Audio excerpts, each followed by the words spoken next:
எல்லாருக்கும் அன்பான வணக்கம். நான் டாக்டர் டி அருண்குமார், சட்டமன்ற எம்எல்ஏ, திருவள்ளூர் தொகுதி சட்டமன்ற உறுப்பினர். இங்க இந்த ஹாஸ்பிட்டல் விசிட் பண்றதுக்காக வந்தோம். காலையில எல்லாமே இருக்கு, பட் நிறைய உபகரணங்கள்லாம் வாங்க வேண்டியது இருக்கு. அதெல்லாம் வாங்கி டீன் சாரோட டிஸ்கஸ் பண்ணியிருக்கேன். எல்லா பேஷண்ட்டும் இங்க வர திருவள்ளூர் மாவட்டத்தில் இருக்க எல்லா நோயாளியும் இங்கேயே ட்ரீட் பண்ற மாதிரியான ஒரு இங்கேருந்து ரெஃபர் பண்ணக்கூடாது, எல்லாமே இங்கேயே ட்ரீட் பண்ணணும்னு சொல்லி வேண்டுகோள் வச்சிருக்கோம். அதை சரி பண்ணி தரேன்னு சொல்லியிருக்காரு.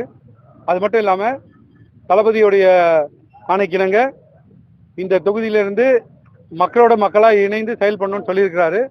அதனால மாசத்துல ஒரு நாள் இந்த ஹாஸ்பிட்டல்ல நான் ஒரு மருத்துவர், அதனால மாசத்துல ஒரு நாள் ஒரு 24 மணி நேர சேவை நான் பண்ணலான்னு இருக்கேன். அன்னைக்கு ஒரு நாள் எல்லா டாக்டருடைய கலந்துரையாடி 24 மணி நேரம், மாசத்துல ஒரு நாள் 24 மணி நேரம் மக்களோடு மக்களா இருந்து என்னெல்லாம் குறைகள் இருக்கு, என்னெல்லாம் ரெக்டிஃபை பண்ணும் அப்படின்றத அறிந்து செயல்படலான்னு இருக்கோம். இது routine administration, routine doctor duty, அதுல எல்லாம் தலையிட மாட்டோம்.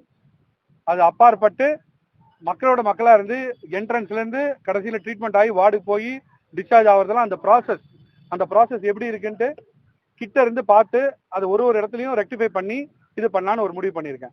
நிறைய பேர் ஹாஸ்பிட்டல் போனா மெட்ராஸ்க்கு அனுப்புறாங்க, இங்க இருந்து மெட்ராஸ்க்கு அனுப்புறாங்கன்னு சொன்னாங்க. அதுக்காக தான் மெயினா முதல்ல இந்த ஹாஸ்பிட்டலுக்கு வந்தேன். நானும் ஒரு மருத்துவர், அதனால இந்த ஹாஸ்பிட்டல்ல என்னென்னலாம் இருக்கு அப்படின்னு பார்த்துட்டு அதை சரி செய்யறதுக்காக தான் வந்திருக்கோம். இது எல்லா டாக்டர்ஸ் எல்லாம் சேர்ந்து தான் பண்ண முடியும். அது மாதிரி சேர்ந்து இந்த ஹாஸ்பிட்டல் எப்படி மேம்படுத்தணும் அப்படின்றத பார்க்கணும். ஒரு ஸ்டெப் பை ஸ்டெப்பா பண்ணணும். அதுக்காக தான் மாசத்துல ஒரு நாள் நான் 24 hours டியூட்டி பண்ணலான்னு இருக்கேன். ஆனா ரொட்டீன் இதை டிஸ்டர்ப் பண்ண மாட்டேன். நீண்ட நாட்களா இந்த மருத்துவமனை போதுமான மருத்துவர்கள் இல்லைன்னு ஒரு குற்றச்சாட்டு. மருத்துவர்கள் இல்லை, அதை சரி பண்றதுக்கு தான் டீன் சார்கிட்ட பேசியிருக்கேன். அது எப்படி மேம்படுத்தணும், நிறைய நியூரோ சர்ஜரி டிபார்ட்மெண்ட் இல்லை, அப்புறம் அந்த மாதிரி கார்டியோதொராசிக் டிபார்ட்மெண்ட் இல்லை, அந்த ஆஞ்சியோபிளாஸ்டி டிபார்ட்மெண்ட் இல்லை. அந்த 3 டிபார்ட்மெண்ட்டை நல்லா டெவலப் பண்ணாலே இந்த ஹாஸ்பிட்டல் இந்த மாவட்டத்துல எல்லா தேவையானதை சரி பண்ற அளவுக்கு இருக்கும். நீங்க ஒரு மருத்துவரா இருந்து சட்டமன்ற உறுப்பினரா இருக்கீங்க. எமர்ஜென்சி வார்டுல போகும்போது இவ்வளவுதான் பேர் தான் போகணும்னு ஒரு ரூல்ஸ் இருக்குங்க. அதெல்லாம் நீங்க மீறின மாதிரி இருக்கீங்க. அதெல்லாம் மீறல. அங்க எமர்ஜென்சி வார்டுல பேஷண்ட் இல்ல, ஒருத்தர் தான் இருந்தாரு, அதனால வந்துட்டாங்க. மற்ற வார்டுல எல்லாம் மேல ஐசியூ, தியேட்டர் அதெல்லாம் போகும்போது நான் மட்டும்தான் போயிருந்தேன். மக்கள் கோரிக்கைகளை இந்த தொகுதியில் எப்ப நிறைவேற்றுவீங்க? உங்களுக்கு நீங்க கேம்பிங் போயிருப்பீங்க, பெரும்பாலும் மக்கள் கோரிக்கை வச்சிருப்பாங்க. தளபதியின் அறிவுறுத்தலின்படி எல்லா கோரிக்கையும் எல்லாமே என்ன கோரிக்கைன்னா அடிப்படை வசதியான, தலைவர் ஆல்ரெடி சொல்லிட்டாரு, அடிப்படை வசதியான ரோடு, பட்டா, ஸ்ட்ரீட் லைட் அதெல்லாம் பண்ணணும்னு.